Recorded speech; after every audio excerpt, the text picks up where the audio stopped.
دا وحید زاده دی او د 2015 نه شمال ریډیو اوري. زمونږ ډېر زوړ او پوخ مینوال دی او یوازې دا نه چې اوري بلکې ډېر په توجه او د زړه په غوږونو یې اوري.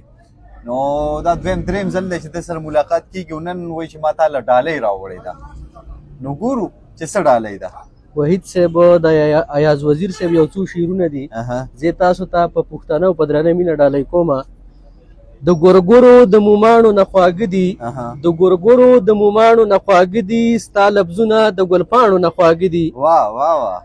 د ګورګورو د مومانو نه خواږه دي، ستا لفظونه د ګلپاڼو نه خواږه دي.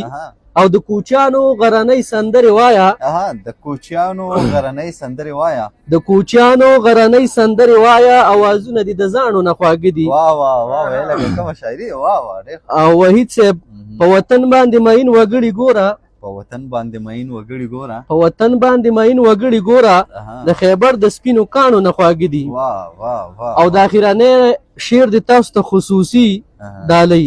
احساسات د کابل وچې میوې دي، احساسات د کابل وچې میوې دي، د انګور د وچو دانو نه خواږه دي. واه واه واه واه واه. یاره بهترینه ډالۍ ده او تاسو پته ده شعرونه زه ډېر خوښوم، خپله دومره راځي نه، ادبي خلکو سره مې ناسته ډېره وي او د ټول نه بهترینه ډالۍ دا د شعرونو وي. زه ډالۍ کړه جلال وزیر وزیرستان مصالحو دکان کې موجود یو دم مننه. خو یو شعر به ورته وزم ډالۍ کما دتم ګریوان شلیدلی دی که نه. موږ ما خو تڼۍ د کیمرې ته وتړله او زیات تر دا شلیدلی. نو وایي چې شلیدلي چې درنې درنې شملې ورته ټیټېږي، چې درنې درنې شملې ورته ټیټېږي، دې شلیدلي ګریوانونو کې څه چل شته. نو تاسو دواړو ته ډالۍ.